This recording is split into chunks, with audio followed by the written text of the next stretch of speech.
welcome back to the channel for another episode of Infernal Intercourse with me and Brian. So today we're going to talk about the problem of evil. I know we have a lot to talk about, so we may have to break it down. We may not get to everything we want to today. We'll see how it goes. But briefly, you probably already know this, but I'll say anyway, that the problem of evil is if you believe in a God that is omnipresent, is omniscient, it is omnipotent, and is omnibenevolent. Did I say it already?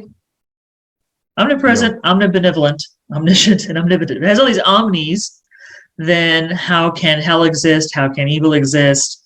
And this had come to my mind because I had been watching some videos from Christian apologists trying to explain the problem of evil, and they were just not making sense to me. So I thought maybe Brian and I could talk about it, and then of course talk about how the showrunners and Lucifer decided to tackle some of these problems. So Brian, some opening remarks? Yeah, I mean, I think for me, obviously, this whole idea goes to the core of, is God good? And so I say it all the time. I wouldn't worship a God who only would love us after God became a human person of that God and suffered and then was tortured and murdered. And okay, now God can love us like that. That just doesn't make any sense. And then the fact that people use that idea of a punishing, weird, psycho, torturing God is evidence of God is love. Like, it's just really sociopathic to me. And so I know you and I have said this before. We'll say it probably several times. We don't believe in an eternal hell after life. And to me, that is inconsistent with at least an eternal torture chamber, as your language usually says. And that's inconsistent with a God that I would worship and with a God that I would call love.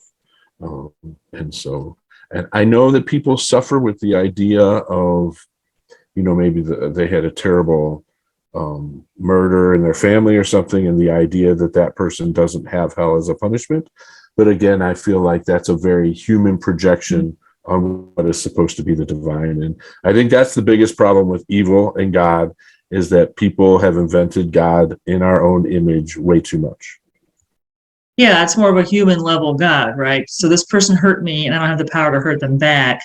So somebody, sometimes, somewhere has to punish them, right? But that's a very human way of thinking. Yeah. And people often talk about karma. And I don't believe in karma because the assholes usually do win, right? And so obviously one has to find love and health and happiness outside of a transactional tit for tat. You know what I mean? Like, it just has to be there. So, yeah, that's one thing that you mentioned. I think the show decided to go wide on and didn't even mention it. And of course, is the whole Jesus story. We're going to go Old Testament with Lucifer because I think we'd have too many million moms or whatever probably writing in if we try to tackle Jesus too. But you had just briefly mentioned the whole idea about God needs to forgive humans, so he partially comes to earth to become human, so he can be tortured to death. If he's omnipotent, then all he has to do is say, you know what, I forgive humans, and it's done deal. If this being is truly omnipotent, it doesn't have to go through all these gyrations to do anything. It just thinks them and they're done. If it has to go through this whole, I'm going to birth myself, whatever, to ransom myself after myself's been tortured, that's not omnipotence. Right. And that reminds me, you've done good takedowns in the past the same way with Adam and Eve, right? This whole idea of what an absurd just whole concept that is. And then, of course, there's this punishment that comes from that as well. It's very odd, very odd. Well, and it can't be an omniscient God. I mean, we talked about this in the last one, where the God of Genesis 1 is very remote and very powerful. It just thinks, let there be light, and there's light, right? It just thinks, let there be fish and animals and whatever. But the God of chapter 2 is very much a human being who's walking in the garden and does crazy things like, hey, I'm inventing this garden for you, humans who have no life experience, but see this tree in the middle of the garden, you can't eat of it, or you will die. Now, they don't know about death. They don't know about obedience. They've just been invented. They have no culture or anything to go back on right here. You're going to believe this is the beginning. So do you take a toddler and you put something really nice looking in the middle of the room and expect them to stay away from it forever? Because how is that going to work? It's a trap. You're going to fail. And if God is omniscient, then God knows they're going to fail. built the garden in that way and put the tree there specifically so that they will fail. So then you start to get trap. it is a trap. And God must have known the serpent was going to say what the serpent said, so none of it makes any sense. That shows how much God loves us. That's just how much God loves us. These weird, crazy, psycho Saw games, right? I mean, it's literally in Saw you could die, right? But God's like, no, you're going to die. Everybody has to die from now here on out. All of your descendants will also have to die. The whole world will know death because you disobeyed me when you didn't know what disobedience was. It's. I can understand people in the Bronze Age wanting to understand their world. Yes. And to them, they needed this God who makes them a garden, and this explains why there's bad things, because we failed in the garden. But once you're not a Bronze Age goat herder anymore, I mean, then you have to start thinking, well, why would there be a God that would do that? And if your gods are kind of small, in the sense of maybe the Greek gods and the Roman gods, these pantheons of gods, they have their specialties, right? There's a god of thunder or a god of the ocean. But the god of the ocean isn't necessarily going to be to help you if you're lost in the mountains or something, right? Because they're limited. You need to pray to the mountain god or whatever. So they still can have their pantheon, and it explains why there's bad things happening and why your God maybe can't help you in this circumstance or whatever. But then if we move into God is understood today by a lot of Christians, then you have all these capacities, these things that God is. God is omnipotent. God is omnibenevolent. And then you look back at these stories, and it's like, they can't possibly be true. One or the other is true, but they can't both be true. That's not necessarily a problem for you or me, taking, say, Genesis 2 as a story about some Bronze Age people wanting to have some story that explained where they came from. And if you read it like that, then you know that you're learning about the people who wrote it and who believed it, because they're telling you about their culture and the way they perceived the idea of a God. But as a literal story, it makes no sense. Yeah, that's their testimony of the universe and their testimony of how they understand their relationship with God, right? I mean, that's all that is, and they're just as smart as us and just as faithful and just as loving, but they don't have science. They don't have psychology. They don't have instant information about the last 5,000 years, where we have access to a lot of that. And so their understanding is just more limited, not less smart than us, but more limited, So I think on the show, they try to split the difference a little bit, and kind of, because they want a God that people can understand as the God they believe in as an omnipotent kind of God. But at the same time, you can't have omnipotent characters because it just doesn't work. Any character that can just wish things into being can immediately destroy any evil person who's trying to do whatever the plot requires. So you have to be able to have a God that people believe is a God, I guess, but also a God that's not going to mess around in the affairs of earth, right? And we see that right from the very first episode, where Amenadiel tells Lucifer, you've been running around Los Angeles for 5 years now. It's time to go back to hell. And Lucifer says no. And God's like, we don't want to make my dad mad, and Dad will come punish you, which at least in the first episode really seems to frighten Lucifer for a short while. He does have this sort of shock look on his face, like, Dad's going to come after me. But Dad never comes after him, right? So we have to think at some point that either Dad is completely oblivious, which seems unlikely, or this is what Dad wants. He wants Lucifer in Los Angeles at this particular point in history, and he's not going to do anything because that's exactly what he's looking for. So, they're trying to make the God, they both like too big to be a character, at the same time explain why he's not showing up when Amenadiel keeps threatening that he is going to show up, and he doesn't. Yeah, they have to make, like you said, a small pantheon God ultimately, because otherwise they're just not a character that you can interact with, right? Mm-hmm. But they do, and so even from that beginning, there's a daddy God aspect to that, right? But yeah, it's a much more distant, much more powerful God. And then ultimately, toward the end, when God showed up, they had to switch gears, right? Even more to create a character. but completely in human image, right? Like there's no other way to do it. Right. And even the God that Lucifer and Amenadiel, and even in that one scene, Azrael describes, really is still a pretty small God. He makes the angels, and then he just sort of goes off. And I think Lucifer at one point tells someone that like Dad went off to the workshop or something. So Dad's being remote from the angels too. He just sort of creates things and lets them go. But then they're always afraid of what's Dad going to do, but then Dad never does.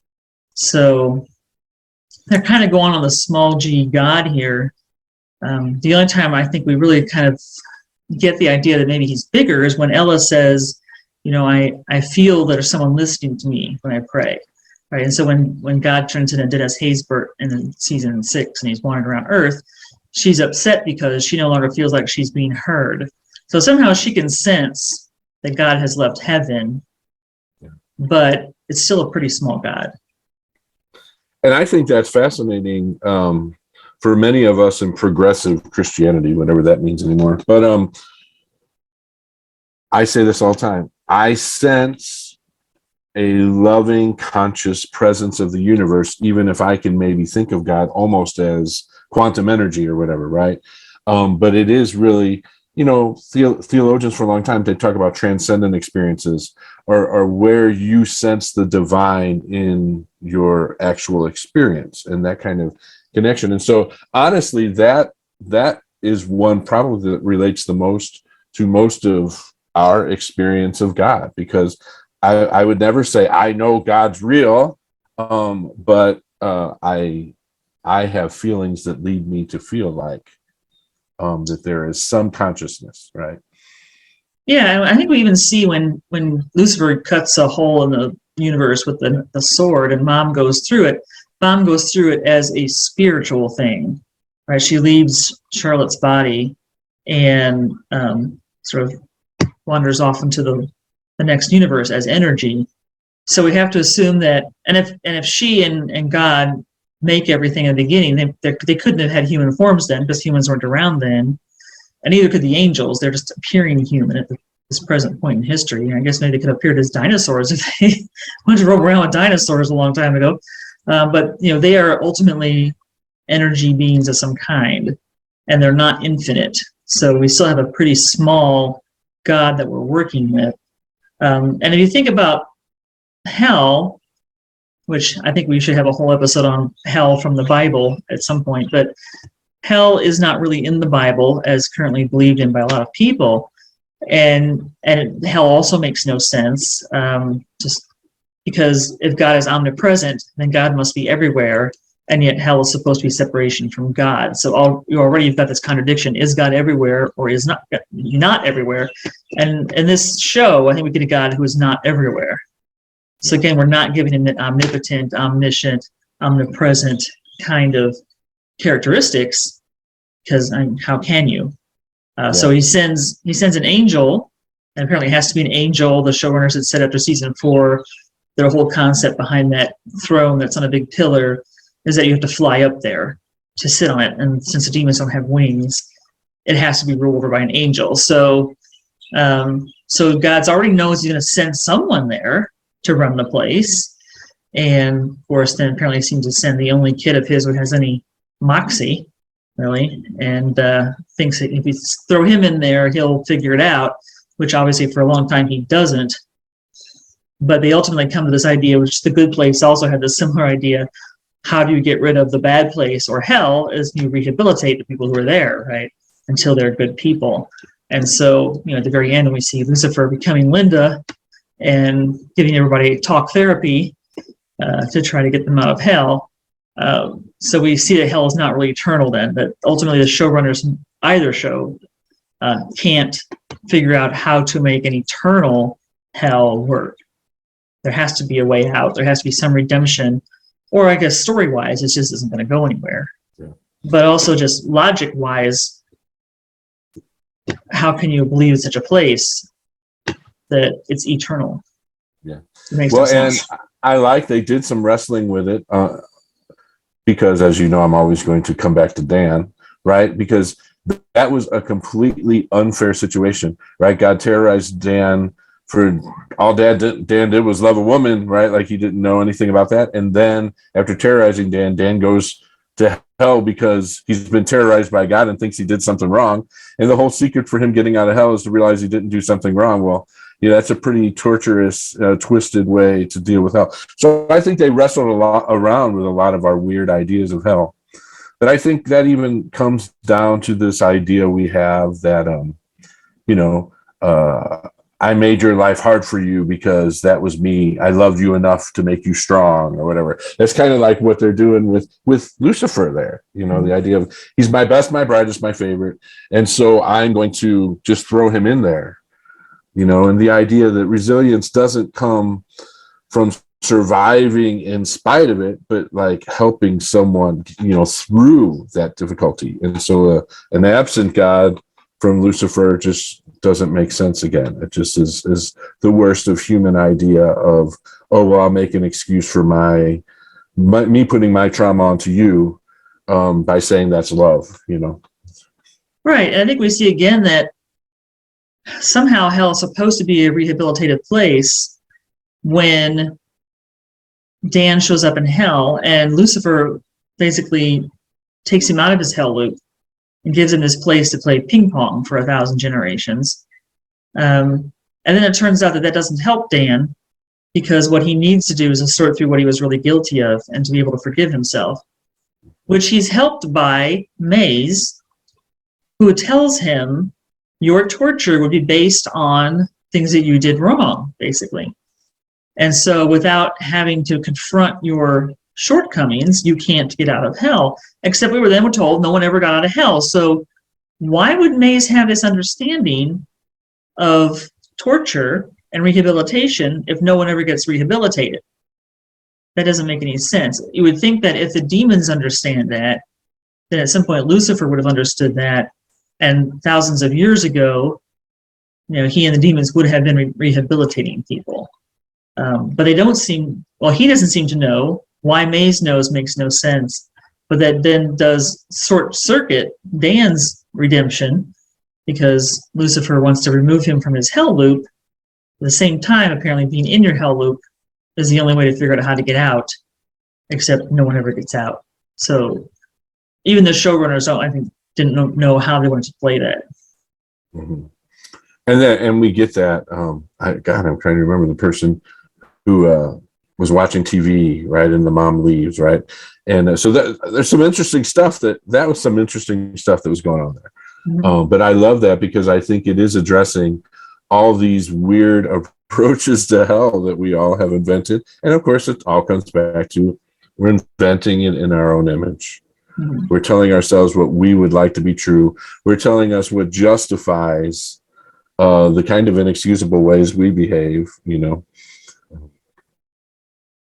Yeah, and I think hell has changed over centuries. To if you look at the abominable folly in medieval paintings, you see the blessed in heaven, but they're always looking down at their feet because underneath their feet is hell, and then people in hell are being tortured. So it's like heaven TV, and yet, and something Steven Pinker mentions in his book Better Angels of Our Nature is that like 3 centuries ago, if you wanted to go see something funny done on stage, they would torture cats to death, and that was funny. Okay, people laughed. If I saw someone torturing an animal on a stage, and I was pretty sure it was actual torture and not like just some sleight of hand and the animal's going to be okay, that would like scar me for life. Yeah. But 3 centuries ago, people thought it was funny, let alone be scarred. It was amusing. You'd go there to have a good time. So you're looking at these medieval paintings thinking even farther back than 300 years, and the ability to be in heaven to watch other people suffer for eternity was apparently going to be one of the perks. Yeah. So even our ideas of what we as people consider funny or entertaining has changed a lot. Yeah. I mean, you don't have to go very far to see lynchings, right? Mm-hmm. They made postcards of lynchings, right? And that was, everybody came out and brought their Sunday chicken and had a picnic. So, it is, again, a human nature thing. So in the show, we get, again, sort of trying to split hairs, people who have been to hell in this TV show and have come back. tell them how horrible it was. They do anything not to go back there. It was so awful. Yet when we go there, we never see anything that awful. Mm-hmm. So it's like the showrunners know that hell is supposed to be a place of torment forever. How do we write that into the show? But also, how can we believe in an eternal punishment kind of place where anybody like the blessed would want to watch, right? It doesn't work. So if Lucifer is roaming around Los Angeles and he seems like he's a narcissist and whatever, but he's still a decent guy. And when people like confront him and say, look, you're being a jerk, sometimes he, doesn't necessarily understand why he's being a jerk. But he does do that, take a step back, reevaluate his behavior. So he's learning to become self-aware. But then can you justify that with someone who runs the eternal torture chamber? You really can't have it both ways again. Either he's a good guy or he's not. So I think by the end, they decided how they're going to solve that dilemma. He is a good guy, and he is going to get people out of hell. He's literally going to try to empty hell. So as the king of hell, you're losing your subjects, I guess, but they're going on to a better place. So that's how they decide to resolve it. But up till then, it's kind of like, so is hell bad? Or is hell not so bad? When we're there, we don't actually see anything that awful. It just occurred to me, this whole medieval mashup of the war between the angels and hell, that's a manufactured mashup, right? That the two don't necessarily go together, but that has, you know what I mean? Certainly not biblical. I never thought about it. Right. I mean, at least people can point to Revelation to talk about the battle with the angels or whatever. But yeah, to connect that with hell, it just occurred to me that's not a ipso facto, like something that had to happen. That's something that we did that doesn't even make sense necessarily. Yeah. Yeah, and I think they've kind of gone around that in Lucifer in that the demons aren't fallen angels. Yep. We only have one fallen angel. He's not really fallen that far, in a sense. Because it really seems to us, and I'm sure I said this from the very first episode, that God is waiting for him to step up, grow up, and take over the universe. And then he almost does, at the end, before he even grows up some more and realizes that wanting that kind of power and stuff just isn't for him. So it's more of a Lucifer's redemption arc that, is in hell and learning what hell is for. But apparently an awful lot of people have to suffer in hell first. I mean, you still have a psychopathic God shipping a lot of people to hell, even if it's not literal fire, although they have ash everywhere.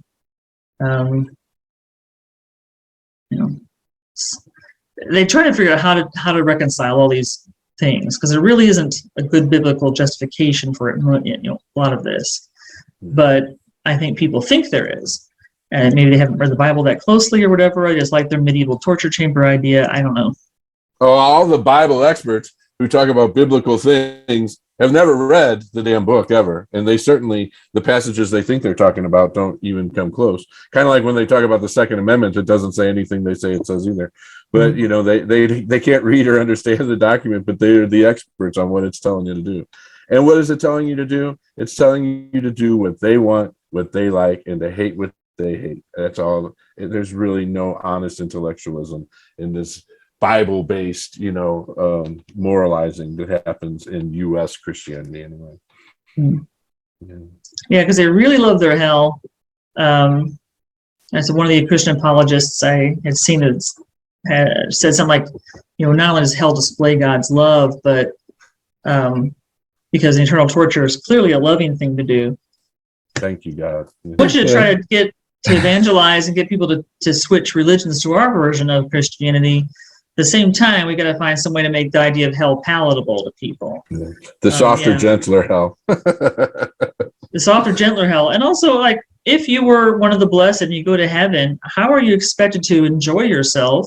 Yeah. And if your family might be suffering forever, or your parents, your grandmother you love so much, but she wasn't, an evangelical Christian. Maybe she was a Lutheran or something, and so, she's off in the fire. So, but be happy in heaven.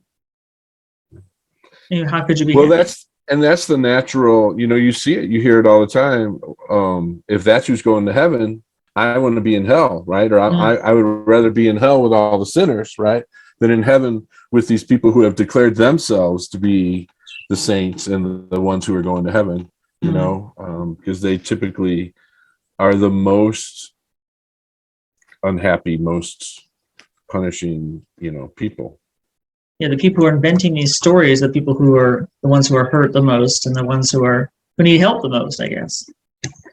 And you hear people, I can't even believe I'm going to say this name, but like Rush Limbaugh, right? Rush Limbaugh spent tons of time on the radio about drug addicts and prostitutes and things like this. And of course, he was living that life. And so it's interesting that the people who are most vilify other humans and condemn them to hell, you know, they're dealing with their own. I mean, we still know, if any Republican tells you, is accusing of someone else who's a child molester, keep that a Republican away from your children, right? Like, because that it just seems to be, and it's a lot of people, but it just seems to be the whole thing of right-wing U.S. Christianity to say, like, you're doing this horrible thing, and it's really their self-hate. It's really, and but then when they're caught, they want sympathy, right? They you know, I just made a mistake. This happened. I've had trauma, right? So you know, but they sure were not, and still, you know, Rush Limbaugh continued to be a condemning, horrible person until the day he died, even though he was caught in a lot of these disgusting things that he was doing. But you know, he thinks he deserves forgiveness, right? He deserves the cross. He deserves grace, but then he decides who doesn't. And the ones who don't deserve it are the ones who he accuses of the things he's done. It's very interesting. Yeah. So we have this guy in Lucifer who is not omnipresent, who's not perhaps omnibenevolent, because he seems to be very neglectful, who's not omniscient, apparently, or is and just keeps it all to himself, I guess. Yeah, they kind of play a little bit of he knows all. Yeah, he kind of knows all. Yeah. But he doesn't have a lot of the omni things that I guess, you know, in order story-wise to make him a character you can actually like relate to a little bit. But when we look at people who believe in that kind of deity, that this is literally incompatible with free will, it's literally incompatible with the idea of hell, because and incompatible with the whole Jesus story. Okay. There's no reason to have someone tortured to death and to die to do something you could just wish into being, you know. And so God, you just can't square any of this up. God can't be omnipresent if he's not in hell, and hell is a separation from God, because there's somewhere God isn't. And God can't be omniscient and have a hell, because God would have known before humans were even around who was going and who was not going, because he's omniscient. So why invent a torture chamber knowing you're going to shove all these people in there, and to know ahead of time who's going, right? You get this sort of Calvinist, right, predetermination thing going, where if God knows all, then what can you do, right? You stumble through your life and do what you can do, but God already knows. He knows in the beginning of time that you're going to go to hell, so, you know, what's the point? And if you create it in your own image and it's good, then that doesn't even make sense then to have an eternal punishment for who's in your image and good, and you created them that way. You know, that doesn't make sense. Yeah. So clearly we have a problem with evil, with hell, with free will, all these things, if God is omni-everything. It just doesn't work. So are people then just like little ants in the ant farm, and God is just sort of like watching the ant farm remotely and doesn't care the ants are killing each other or the ants suffer? Or is God more personal, and in which case he must be smaller and not omni everything? So I think the show kind of went back and forth a little bit on some of those things, before kind of coming down on God was a bit smaller than people might think. And I think they did as good a job as anybody could, at least at exploring that. Like I said, to have an actual character. I mean, even just humans, you know, theology, God talk. God's a mystery. So no matter what we talk about God, we're projecting humanity onto God. There's no other way to engage God for humans. Mm-hmm. So So the show, I don't really have a criticism for how they explored different aspects of God, because there's so many contradictory ideas wrapped up in God, but they explored the ones they could on a human level, I think. So I think something we haven't quite touched on yet is that I also see these apologists talking about how God invents the earth, and not necessarily hell, but just for people to be in a place where we are imperfect and we have to learn to be better, which is what Lucifer is basically being forced to do. So maybe God makes the angels do that, but God literally doesn't make anybody do that in Lucifer, right? Except for possibly Lucifer, because Lucifer gets put in hell because apparently he was the one angel who would stand up to Dad, and he would stand up to Dad and the other angels when they were abusing like the smaller angels, right? As Azrael says, something like, you were the one to stick up for me. So he's the one who's like, look, we all need to grow up and be nice to each other, basically. And God's like, you go to hell now. And apparently, so you'll learn to be a better person. But the other angels we see haven't had to do that, right? Amenadiel's a really big jerk at the beginning. And the other angels also turn out to be pretty big jerks. And the main thing seems to be because they've never done anything. They've never tried, they've never failed, they've never succeeded. They just are. And so they remain these like small childlike characters in a sense. They don't look like children, but they reason like children because they've never had to do anything. And Lucifer has now had to cope with hell, cope with earth, figured out friendships, figured out how to apologize, how to accept people who are different from you, or whatever. So he grows, but they don't. So why does God invent a whole universe of creatures, including supernatural ones, who have the capacity to grow, but no reason to, when you could have, if you're omnipotent, just invented them mature in the first place? So it's interesting because I was thinking about how, like, I always go to Genesis 1 and we're in God's image and we're good, and you don't have that for angels, right? They're not in God's image necessarily. They're not good necessarily. Are they the mistake? Like you see in Genesis 2, where God's trying to make the things for Adam, and they're are the angels the kind of the first run that God improved on with humanity, and that would actually work with Lucifer because they're always so jealous of God's love of the humans, right? Like they really disdain the humans until they get to know humans. Yeah, that's the main plot driver in what the prophecy with Christopher Walken and Constantine with Keanu Reeves, where the other angels are jealous. The whole reason the plot develops is because angels are mucking about on Earth because they're jealous that they basically don't have the opportunity to grow and change and become better, and humans do. So maybe, at least the way the show projects it, God again is negligent with these angels and withholding his love. But also there is this thing there where God seems to be more forgiving and patient with people than angels, or at least the angels sense it is that way. Mm-hmm.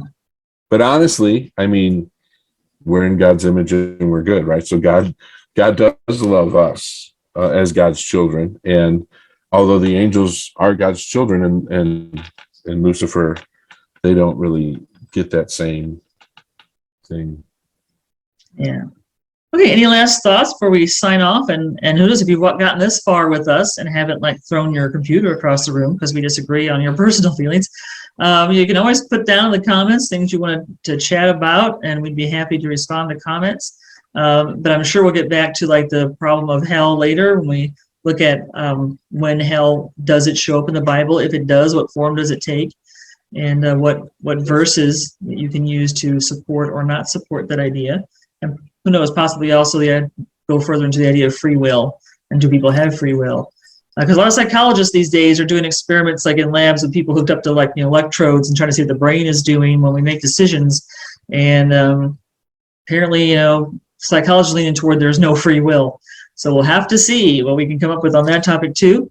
And otherwise, final thoughts, Brian? I just think we should not try and box God in. We should not assume God reflects our way of looking at the world and our likes and our dislikes. And I think we always need to try and remember that God is ultimately mystery that can't even be understood within our human plane. All right. So with that, we will see you next time. Remember, if you like this video, you can hit like. If you did not like this video, you can hit the thumbs down thing. And you can also leave us comments and subscribe to the channel. And we will see you next time. Bye-bye. Bye-bye.